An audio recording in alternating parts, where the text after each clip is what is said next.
하늘아버지, 온양교회에서 둘째 날 또 말씀을 선포할 수 있도록 은혜 베풀어 주셔서 감사합니다. 이 자리에 성령 충만함으로 역사하여 주셔서 선포되어지는 모든 말씀들이 하나님의 음성으로 우리 모든 성도님들의 마음속에 새겨지게 하여 주시고, 또 하나님께서 우리에게 어떤 약속들을 가지고 계신지를 꼭 함께 느끼며 공감하며 새로운 결심을 가지고 이 자리를 나설 수 있도록 축복하여 주시옵소서. 예수님 이름으로 기도드렸습니다. 아멘.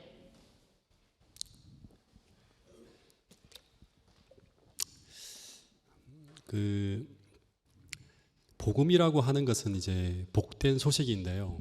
한마디로 하면 어저께 제가 말씀드린 것처럼 우리가 섬기는 그 예수님께서 창조주 하나님이시면서 동시에 그분이 우리를 너무나 사랑하시는 구원자라고 하는 것입니다. 조금 더 구체적으로 이야기하면 이 구원자 되신 하나님께서 우리를 위해 과거 하신 일과, 그리고 그분이 믿음으로 우리가 그분을 개인의 구주로 영접한 그런 모든 사람들을 위해서 앞으로 하실 일에 대한 약속된 이야기가 바로 이제 복음이에요.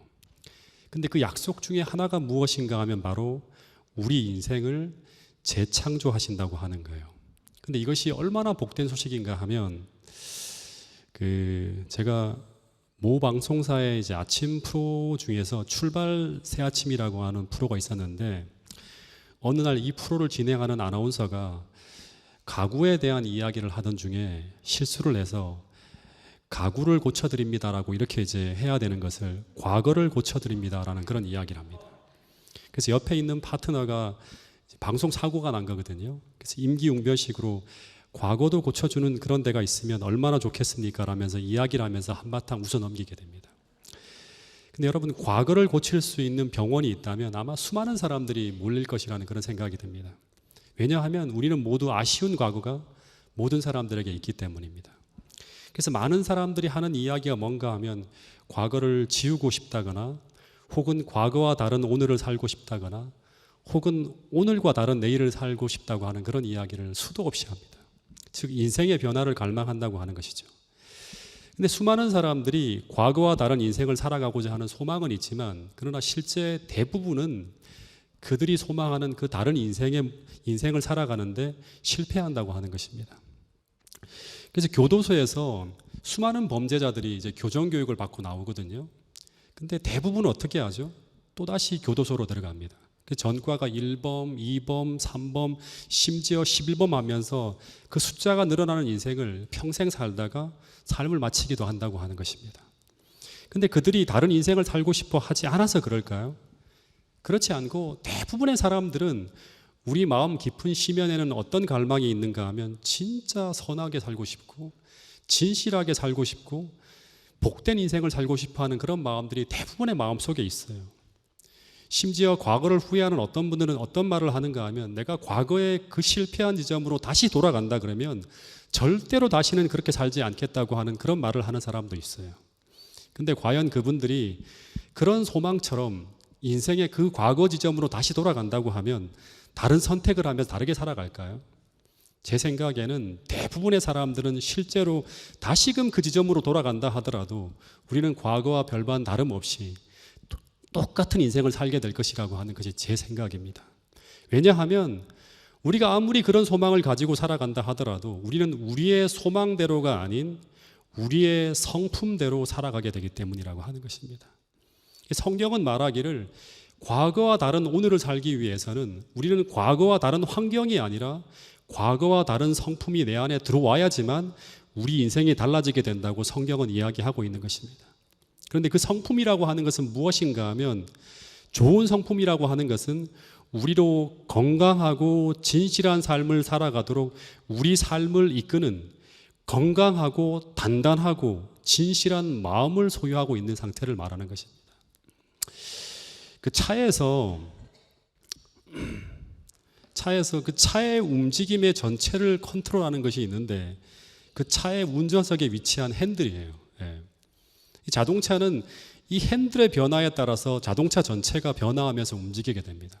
특별히 고속주행 시에 보면 이 미세한 움직임에 의해서 자동차가 크게 왔다 갔다 하는 걸 볼 수 있습니다. 그런데 사람도 자동차처럼 그 자동차의 핸들과 같은 것이 있는데 그것이 바로 무엇인가 하면 우리의 마음이라고 하는 거예요. 그래서 이 마음의 변화에 따라서 우리의 표정이 바뀌고요. 우리의 행동이 바뀌고 우리의 행위, 심지어 우리 삶의 모든 것이 달라지고 바뀌어진다고 하는 것입니다. 그래서 이 마음이 안정되어 있지 않으면 우리 삶이 막 흔들려요. 자동차 핸들이 막 흔들리면 자동차가 흔들리는 것처럼 쉽게 유혹에 넘어가는 것, 조금만 어려운 환경을 만나도 쉽게 불행을 느끼는 것, 우울해지는 것, 감정 컨트롤이 잘 안 되는 것, 전부 건강하지 않은 마음, 즉 건강하지 않은 성품과 관계되어지는 것이라고 하는 것입니다. 그래서 몸에 다른 어떤 것을 수정하고 영향을 준다 하더라도 만약 이 마음의 변화를 주지 못했다면 결국 그 사람의 성품의 변화를 주지 못하게 되는 것이고, 그러면 그 인생은 달라지지 않는다고 하는 것입니다. 똑같은 인생을 살아가게 되는 거예요. 환경만 바뀌지. 그래서 하나님께서도 늘 우리에게 관심을 갖고 있는 부분이 어디인가 하면, 실제로는 우리 행동보다는 어디에 더 많은 관심을 갖고 있는가 하면 우리의 마음에 관심을 갖고 있다고 성경은 이야기하고 있습니다. 잠언 17장 3절 말씀은 같이 한번 읽어보겠습니다. 시작.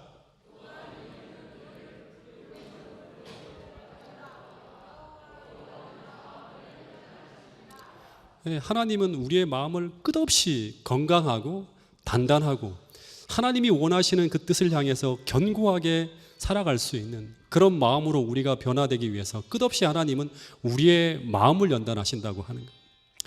그래서 인생이 바뀌어지려면 우리의 마음이 바뀌어야 되는데, 이제 중요한 것은 어떻게 하면 행복한 인생을 살기 위해서 우리 마음이 하나님이 원하시는 그런 건강하고 행복한 삶을 누릴 수 있는 그런 마음으로 바뀌어질 수 있을까? 이제 그 답을 찾아봐야 됩니다. 그 요한복음 3장에 보면 이 니고데모라고 하는 사람이 예수님을 찾아가서 대화를 하는 이야기가 나옵니다. 이 니고데모라고 하는 사람은 오랫동안 교회를 다닌 사람이에요. 한 60년 가까이 교회를 다닌 모태신앙인이고 성경을 아주 많이 하는 그런 종교 지도자였어요. 근데 이 사람에게 한 가지 고민이 있었습니다. 60년 이상 유대교에서 신앙생활을 해왔는데 근데 삶의 변화가 일어나지 않고 있는 자신을 보면서 너무나 곤고한 마음을 가지고 살아가고 있었던 그런 종교인이었어요. 그러다가 이 사람이 어느 날 예수라는 청년이 하나님이 보낸 교사라고 하는 확신을 가지고 어느 날 밤에 예수를 찾아갑니다. 근데 그때 이 사람이 예수님과의 첫 만남에서 이런 말을 해요. 당신은 하나님이 보내신 분이 맞다고. 그렇지 않다면 이런 일을 행할 수가 없지 않냐고 하면서 그런 이야기를 해요. 근데 그때 예수님이 이 니고데모라는 사람에게 이런 말을 해요. 내가 진실로 내게 이르노니, 진실로 내가 한다는 말은 정말 너한테 말하는데 뭐라고 하는가 하면 사람이 거듭나지 아니하면 하나님 나라를 볼 수 없다고 하는 그런 말을 해요. 근데 이 말은 어떤 말인가 하면 너는 말을 돌리지 말라고 하는 거예요. 그러면서 하는 말이 나는 너가 왜 이 밤에 나를 찾아왔는지 안다고 하는 거예요. 그러면서 하시는 말씀이 너는 정말 너의 삶을 고치고 싶고 정말 너의 삶이 바뀌고 싶은 그런 갈망을 가지고 나를 찾아오지 않았냐고 하는 거예요. 그러면서 말씀하시기를 너가 정말로 변화되고 싶다면, 너가 정말로 행복하게 살고 싶다면, 너가 정말로 이전과 다른 인생을 살고 싶다면 그렇다면 너는 어떻게 해야 된다? 거듭나야 된다고 하는 그런 말씀을 하셨어요. 이 거듭난다고 하는 이 말은 다시 태어난다고 하는 그런 말인데요. 이 말은 어떤 말인가 하면 너 안에서 스스로 있는 어떤 것을 가지고 스스로 조작하고 고치고 개선하고 그러는 가운데 일어나는 어떤 변화가 아니라 외부에서 무엇인가 새로운 것이 들어가서 너를 새롭게 창조하게 하라고 하는 그런 말이에요. 근데 예수님께서 지금 니고데모에게 하시는 말씀이 너의 몸을 재창조하라고 하는 말은 아니죠. 몸을 재창조하려면 엄마 뱃속에 다시금 들어갔다가 나와야 되는데 그렇지 않고 주님께서 말씀하시는 이 거듭남이라고 하는 것은 무엇인가 하면 마음의 거듭남을 의미하는 거예요. 즉 우리 마음이 새롭게 변화되어지는 것을 말하는 거예요. 즉 이전에 우리가 가지고 있는 마음과 전혀 다른 새로운 마음이 우리 안에 들어와서 그 새로운 마음이 우리를 지배하고 이끌어가는 일이 일어나는 것, 그것을 가지고 성경에서 뭐라고 하는가 하면 거듭남이라고 이야기합니다. 이 말은 이제 나의 삶을 운전하는 운전수가 나에게서, 즉 나의 연약하고 불완전하고 불행한 마음에서 완전히 새로운 마음으로 나의 인생의 운전수가 바뀌어지는 것, 이것이 바로 뭔가 하면 성경에서 말하는 거듭남이에요. 제가 이전 교회에 이제 부임해서, 지금 말고요, 이전 교회 부임해서 이제 경험하는 것 중에 참 놀라운 것 중에 하나가 뭔가 하면, 저랑 같이 사역을 하는 이제 50대 여집사님이 한 20, 30명이 됐는데, 근데 그분들이 대부분 다 차를 몰 수 있어요. 교회 차를. 그래서 수많은 여집사님들이 다 교회 차에 운전이 가능했어요. 근데 그렇기 때문에 제가 다양한 분들이 차를 모는 것을 제가 조수석에 타서 이렇게 지켜볼 수가 있었는데, 근데 똑같은 차를 타고 있는데도 그 운전대를 누가 잡고 있는가에 따라서 그 자동차가 전혀 다른 방법으로 주행이 이루어지는 걸 제가 느낄 수 있었어요. 승차감부터 시작해 속도감까지 모든 것이 달라져요. 어떤 분은 속도감 넘치는 막 주행을 하는가 하면, 어떤 분은 정말 잠을 자도 괜찮을 만큼 조용하게 운전하는 분이 있고, 또 어떤 분은 속도감 정도가 아니라 제가 조수석에 앉아갖고 막 그 의자에 등받이를 떼고 막 완전히 핸들을 손잡이를 붙들 만큼 스릴감이 넘치는 그런 운전을 하는 분도 계셨어요. 차는 같은 차인데 이 차가 갑자기 스포츠카가 되기도 하고 세단이 되기도 하고 봉고가 되기도 하는 이유는 뭔가 하면, 차는 그 운전대를 잡고 있는 사람의 성향대로 주행이 가능하기 때문이라고 하는 것입니다. 마찬가지로 우리 인생을 관장하는 그 마음의 핸들을 누가 쥐고 있는가에 따라서 우리 삶의 모습이 전혀 달라지게 된다고 하는 것입니다. 나의 불완전하고 연약하고 허물 많은 나의 마음이 나의 운전대를 잡고 있다면 늘 불안정한 인생을 살게 돼요. 늘 불안하고 두렵고 염려되는 그런 인생을 살게 되는 것입니다.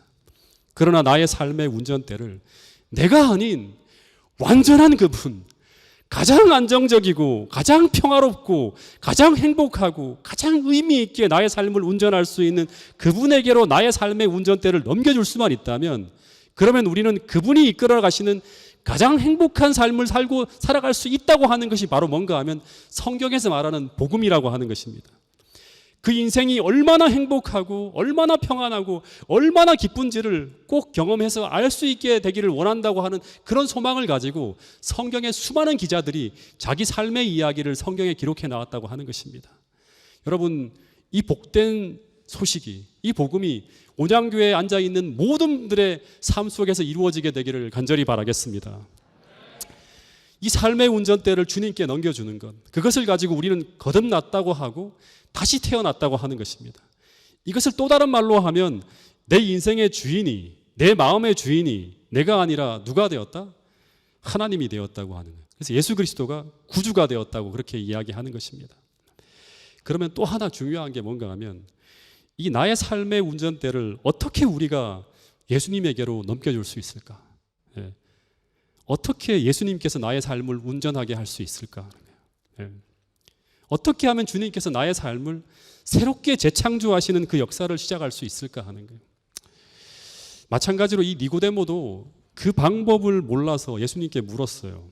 그래서 니고데모가 우리가 어떻게 다시 태어날 수 있는지 그 방법을 물을 때 주님께서 말씀하신 것이 바로 뭔가 하면 두 가지의 이야기를 했는데요.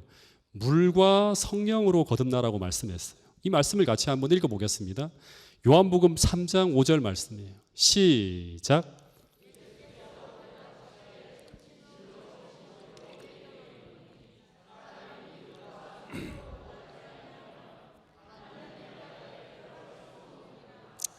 예, 물과 성령으로 나지 아니하면 그 하나님께서 말씀하신 그 영광스러운 그 감동적인 천국, 그 행복한 삶으로 나가는 것이 불가능하다고 합니다. 그러면 물은 뭐고 성령은 무엇일까? 이 니고데모가 바로 고민했겠죠. 이 이야기를 들으면서. 물은 결론부터 이야기하면 침례를 의미해요. 근데 이 물은 첫 번째 의미는 뭔가 하면 죄를 씻는 셈을 상징합니다. 그 두 번째는 이 물이 의미하는 게 뭐냐 그러면 죽음, 즉 물무덤을 상징합니다. 첫 번째 죄를 씻는 셈이라고 하는 것은 뭔가 하면 내가 이전에 그리스도를 모르고 살아온 삶을 깊이 회개하는 거예요. 그러니까 다시 말하면 깊이 회개하고 이제는 하나님이 주시는 말씀대로 살고자 하는 새로운 결심을 가지고 주님 앞으로 나가는 것. 이게 첫 번째, 거듭남을 위해서 해야 될 첫 번째예요. 두 번째는 뭔가 하면 물무덤이라고 하는 것은 이 뭔가 하면 죽음인데요. 이제 나의 마음대로 살아가던 나의 자아가 그리스도와 함께 물무덤 속으로 들어가서 그리스도와 함께 죽는 것을 상징적으로 표현한 게 바로 뭔가 하면 이 물이라고 하는 거예요. 조금 더 쉽게 말하면 과거에 나의 죄된 욕망에 이끌려 살아온 삶을 회개하고, 두 번째는 이제 나의 의지를 주님께 드리는 거예요. 이것을 가지고 뭐 자아의 죽음이라고 하기도 하고 자기를 포기하는 것이라고 표현하기도 합니다. 근데 이것이 바로 뭔가 하면 우리 삶의 운전대를 주님께 넘겨드리는 거예요. 이 두 가지의 어떤 그런 경험을 통해서. 근데 그렇게 주님 앞으로 나올 때 우리는 하나님의 백성으로 주님 앞에 간합되어져서 주님의 완전한 소유가 되어진다고 하는 거예요. 그리고 그것을 예식을 통해 표현하는 것이 바로 뭔가 하면 침례라고 합니다. 베드로전서 3장 21절에 보면 이걸 정확하게 이렇게 설명하고 있는데요. 같이 한번 읽어보겠습니다. 물은 시작.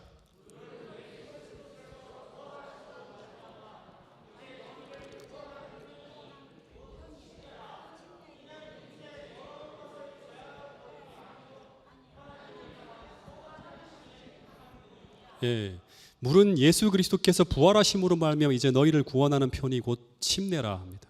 이는 육체의 더러운 것을 제하여 버림이 아니요 하나님을 향한 선한 양심의 강군이라. 이 침례를 제가 언제 받았는가 하면 1990년 2월 24일 날 제가 받았어요. 저는 강원도 태백에 있는 황지교회에서 침례를 받았는데, 그때 침례를 받기 전에 저는 한 2년 동안 준비해서 침례를 받았기 때문에 저는 정말 완전히 변화되어질 줄 알았어요. 왜냐하면 제가 당시에 침례를 받기 전에 제 생각을 그때 상황을 한번 생각해 보면 제가 정말 주님을 사랑했고요. 그리고 진심으로 변화되어지기를 너무너무 소망했던 그런 사람이었어요. 그래서 이 침례를 받게 되는 날, 그때 문치학 목사님이 저를 침례를 주셨는데, 강원도 태백에서 제가 설레는 마음으로 이날을 손꼽아 기다리면서 거의 잠을 이룰 수가 없었어요. 그 전날 딱 됐을 때. 그래서 학교를 다니다 방학 중에 제가 침례를 받겠다고 태백에 내려가서 그 안식일 예배를 드리고 난 후에 이제 황지교회라고 하는, 태백에 보면 이제 옛날에 그 황지교회가 있었는데 지금도 있지만 그 앞마당으로 딱 나와요. 예배 끝나고 난 다음에. 근데 야외 간이 침례탕이 이제 송판으로 만들어져서 딱 있었는데 거기에 집사님들이 비닐을 씌워서 침례탕을 준비했어요. 그리고 막 그 겨울이었잖아요. 태백이 얼마나 추운지 알죠. 그래서 뜨거운 물을 막 갖다 부어서 침례탕을 집사님들이 채우고 있는 걸 봤어요. 그리고 그날 축복인양 눈이 퍽퍽 쏟아지는데 침례를 받는데 눈물이 막 퍽퍽 쏟아지는 거예요.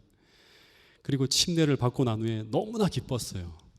그리고 이제 저는 새로운 피조물로 다시 태어난다고 목사님이 거듭거듭 설교회 하신 것처럼 그 생각을 하니까 너무나 감격스러운 거예요. 근데 당시 제가 침례를 받은 후에 달라진 것이 무엇이었을까? 꼭 제가 침례 받기 전에 사람들에게 가르쳐줘요. 제 경험을 통해서.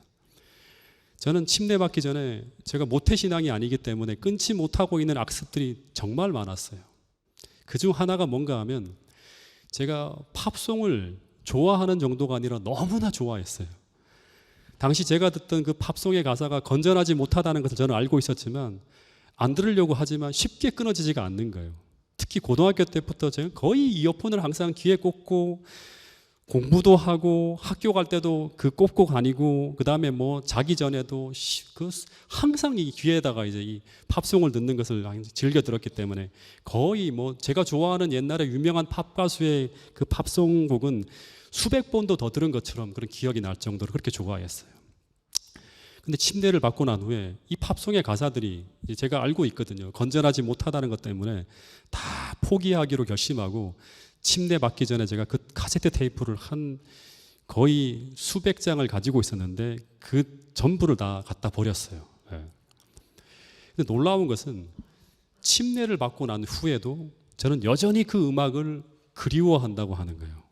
시내를 걷다가 그 옛 추억이 담긴 그 음악이 들려오면 옛날에 가판대에다 음악을 틀어놓잖아요. 나도 모르게 그 가판대 앞으로 쭉 다가가서 그 테이프를 나도 모르게 1,000원에 하나씩 살 수 있었거든요.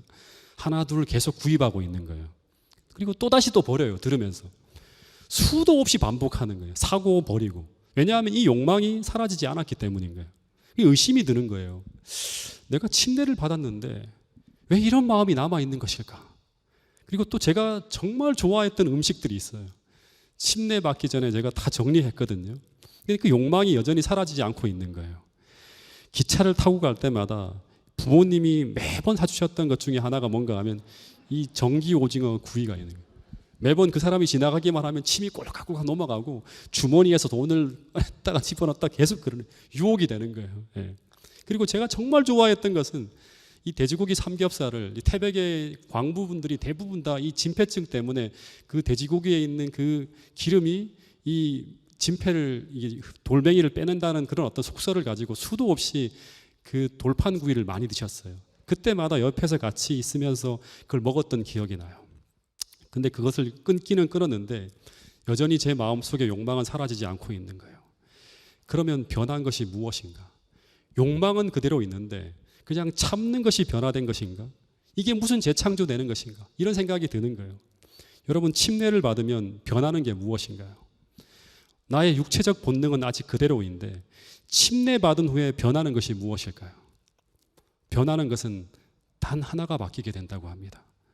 그게 바로 뭔가 하면 베드로전서 3장 21절에 보면 하나님의 뜻대로 살고자 하는 선한 양심이 그 마음 하나가 새롭게 내 마음에 들어온다고 하는 거예요.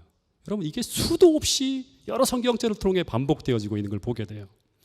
이것을 로마서 6장 4절에서는 뭐라는가 하면 우리가 정말 주님 앞에 우리의 의지를 드렸다면 주님과 함께 나의 의지가 포기되어지고 내가 정말 주님과 함께 죽어 장사를 치렀다면 그 죽음을 통해서 한 새로운 생명이 태어나서 우리로 하여금 새로운 생명 가운데서 우리가 행하게 된다고 하네요. 근데 이 새로운 생명을 시대의 소망이라고 하는 책에서는 뭐라고 하는가 하면 새로운 마음이라고 분명히 얘기합니다. 이게 베드로전서 3장 21절에 보면 우리 마음속에 하나님 뜻대로 살고자 하는 선한 양심이라고 하는 거예요. 새로운 생명이 들어왔다고 하는 것은 새로운 마음이 들어왔다고 하는 거예요. 그리고 마태복음 13장에서는 이것은 마음밭에 심겨진 겨자씨 한 알이라고 해요. 한 알. 혹은 가루 반죽 속에 들어간 적은 누룩이라고 표현하기도 해요. 에스겔서 36장 26절에서는 이것을 새 마음이라고 또 표현하기도 해요. 새 마음. 그런데 이 표현들은 전부 어떤 것을 이야기하고 있는가 하면 이전의 본성을 가지고 있는 우리 마음밭에 한 새로운 마음이 심어지는 것을 거듭남으로 표현하고 있는 거예요. 이전의 본성을 가지고 있는 우리 마음밭에 한 새로운 마음이 딱 떨어지는 거예요. 이게 바로 거듭남의 시작이라고 하는 거예요. 근데 전부 그 마음이 처음에는 어떤 것이다? 작은 마음으로 시작한다고 표현하고 있는 거예요. 이 새로운 마음이 죄로 포로된 우리 마음을 구출하기 위해서 우리의 불안정하고 불행한 마음을 천국으로 변화시키기 위해서 예수께서 심어놓은 천국의 마음이라고 성경은 표현하고 있는 거예요. 그런데 이 마음을 마태복음 13장에서는 우리 마음에서 시작된 하늘나라, 천국이라고 표현하고 있어요. 마태복음 13장 31절부터 33절까지의 말씀을 제가 들려드린 이 말씀을 생각하면서 한번 읽어보겠습니다. 시작.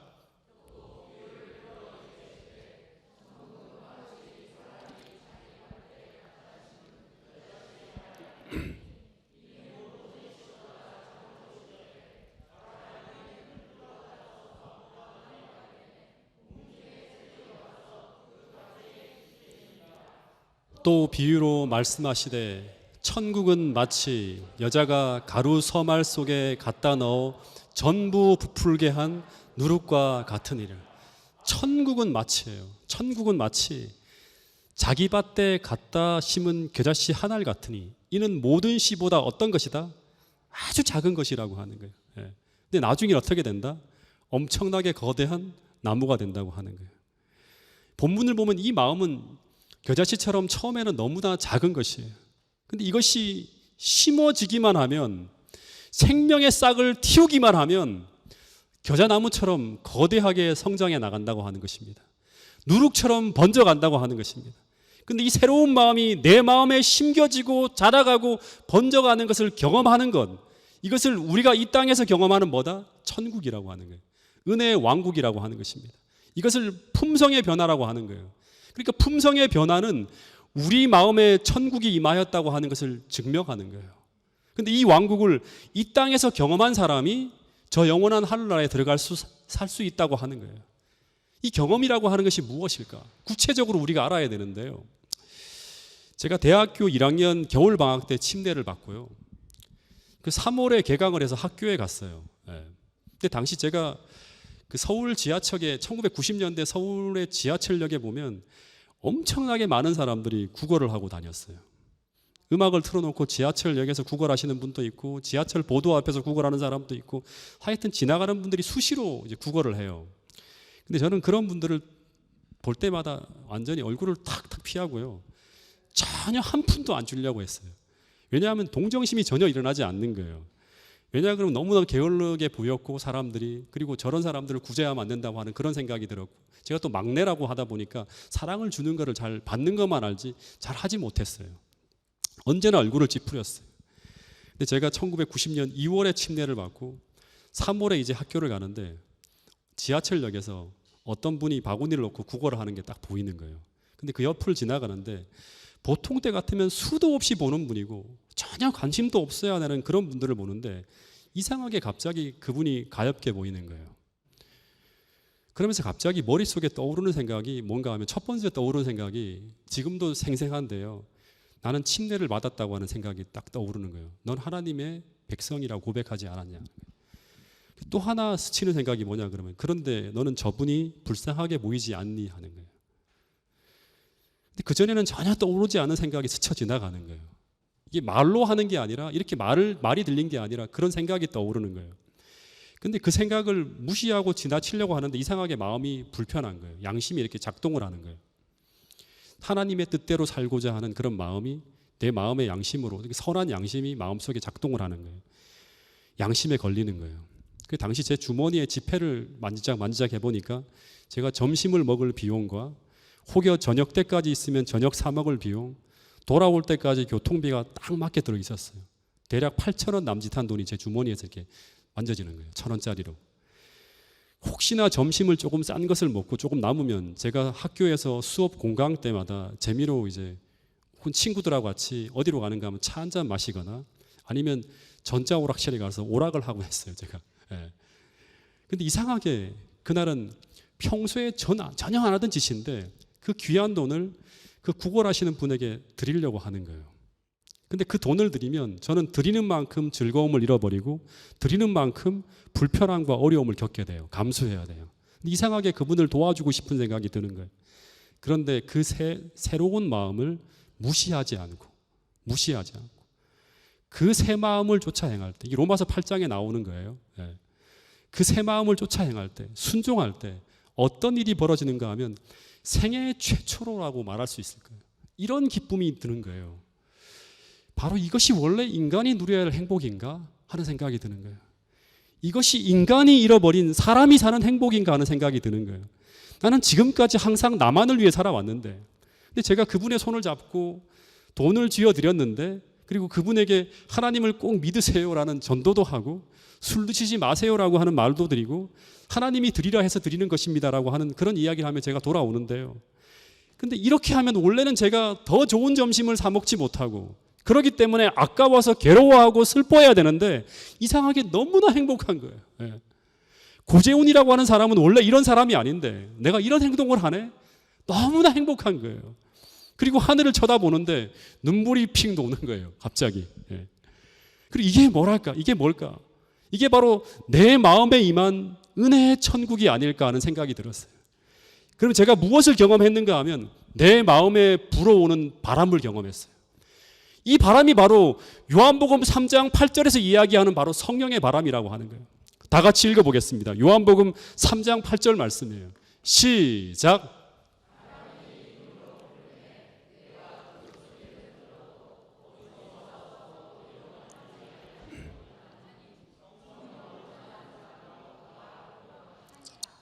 여러분, 주님은 우리가 거듭나게 될 때, 물과 성령으로 거듭나게 될 때 우리의 마음엔 이 새로운 마음이 우리 마음에 심어지고 그리고 그 마음이 우리 마음에서 자라나도록 하는 성령의 바람이 불게 된다고 합니다. 이 바람이 불게 되면 우리는 변화되어지는 거예요. 마치 하나님께서 하나님의 신이 처음 세상을 창조할 때 세상을 창조하는 모든 창조 과정에 불어닥쳤던 것처럼 오늘 여러분들의 마음속에도 이 성령의 바람이 불 때 하나님이 원하시는 그런 행복한 그런 마음을 가진 사람으로 변화되어지는 천국을 경험하게 될 것이라고 성경은 이야기하고 있는 것입니다. 다시 말해 거듭남이란 우리가 그리스도와 함께 죽을 때, 우리 삶의 운전대를 넘겨드릴 때, 그때 우리의 마음에는 새로운 마음이 들어온다고 하는 것입니다. 그런데 이 마음은 이전에 없던 새로운 마음이에요. 이 새로운 마음을 새 생명으로 인도하는 새 마음, 또 다른 표현으로 하면 겨자씨 한 알 같은 작은 마음이라고 해요. 그런데 이 마음은 성령께서 우리 마음에 심어 놓으신 그런 마음이라고 하는 것입니다.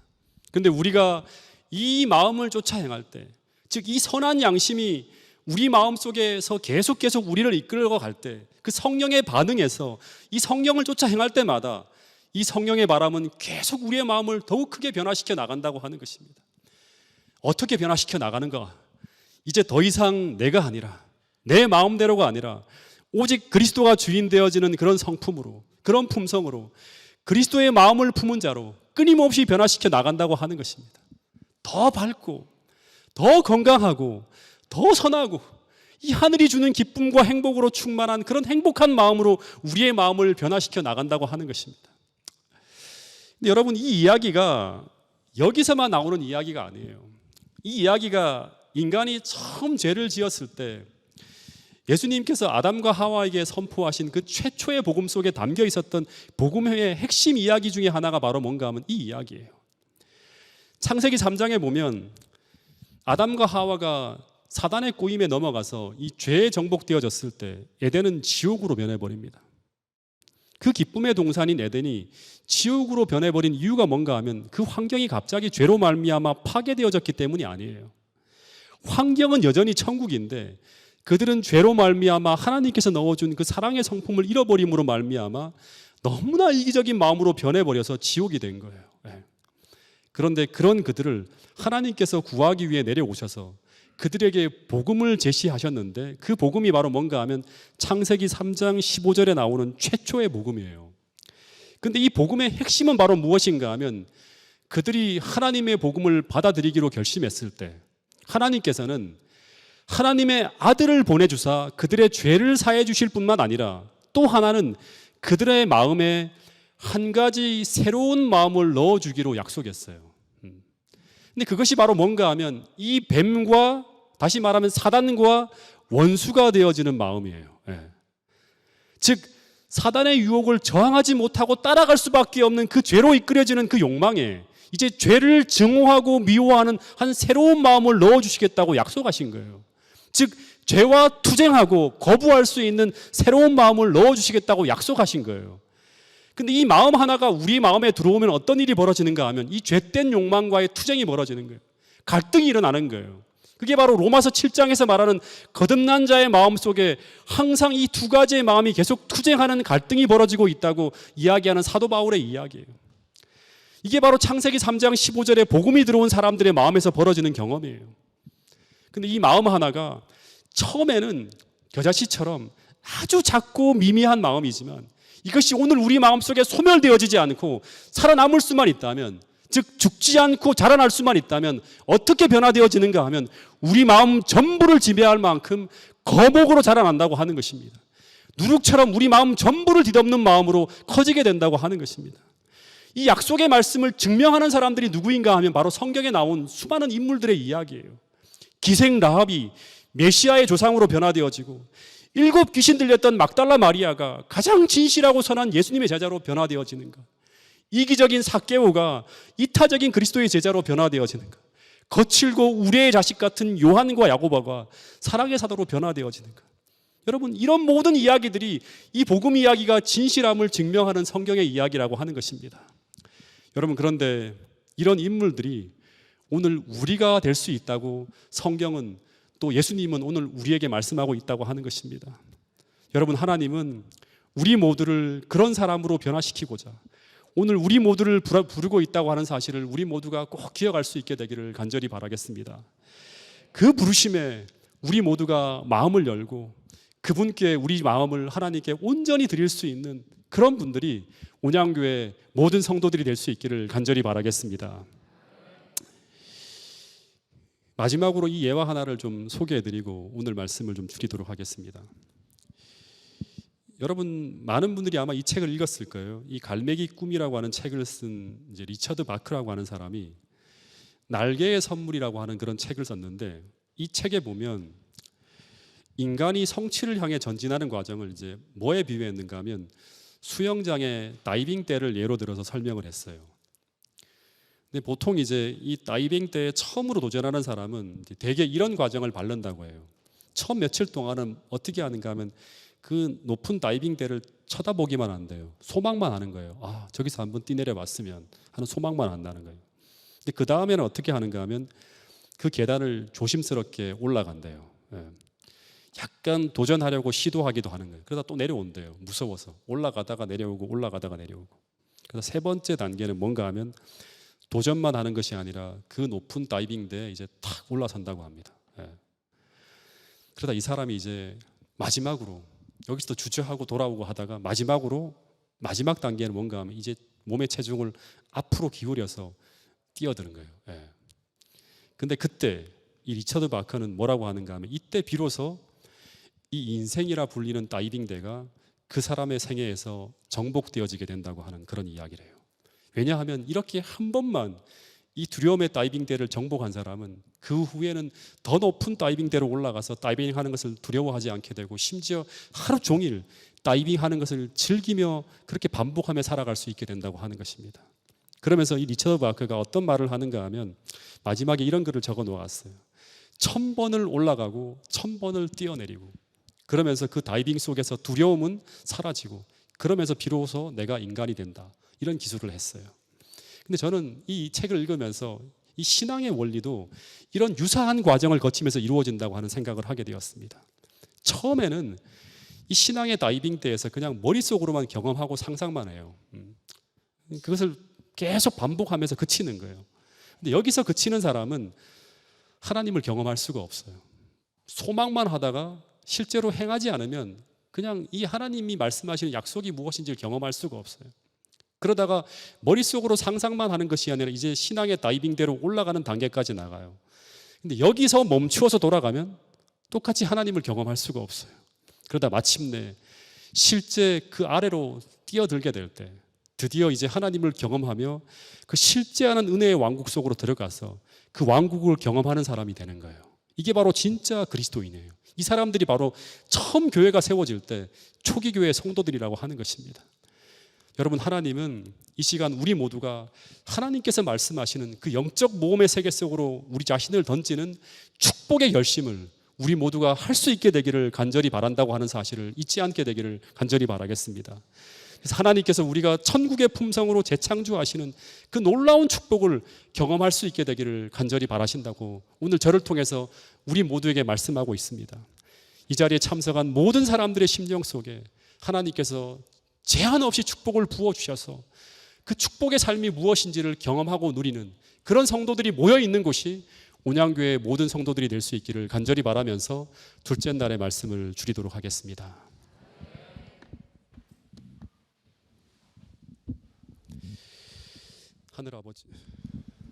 하늘아버지, 오늘 온양교회 성도님들과 더불어서 우리 인생을 축복의 삶으로 변화시키고자 갈망하시는 그 하나님의 선한 마음을 말씀을 통해 대언할 수 있도록 인도해 주셔서 감사합니다.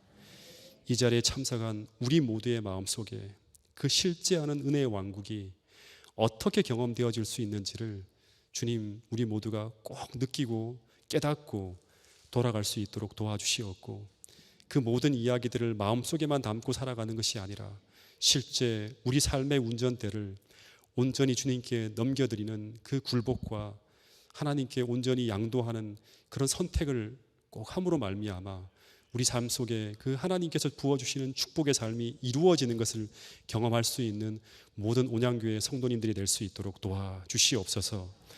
혹여 처음으로 이 성전을 찾은 발걸음이 있다면 주님 특별히 그 마음속에 호소하여 주시고 이 걸음이 하나님께서 또 섭리하신 축복의 섭리임을 깨닫게 하시고 이 온양교회와 더불어서 또 하늘까지 가는 천국 백성으로 거듭나는 선택을 꼭 할 수 있도록 인도하여 주시옵소서. 앞으로 계속되어지는 집회에도 주님 동행하여 주시고 함께하여 주셔서 성령 충만함으로 이 집회가 은혜롭고 또 이 집회를 통해서 주께서 이루시고자 하시는 놀라운 뜻이 이루어지는 그런 축복의 성회가 될 수 있도록 인도하여 주시옵기를 예수님 이름으로 감사하며 간절히 기도드렸나이다. 아멘.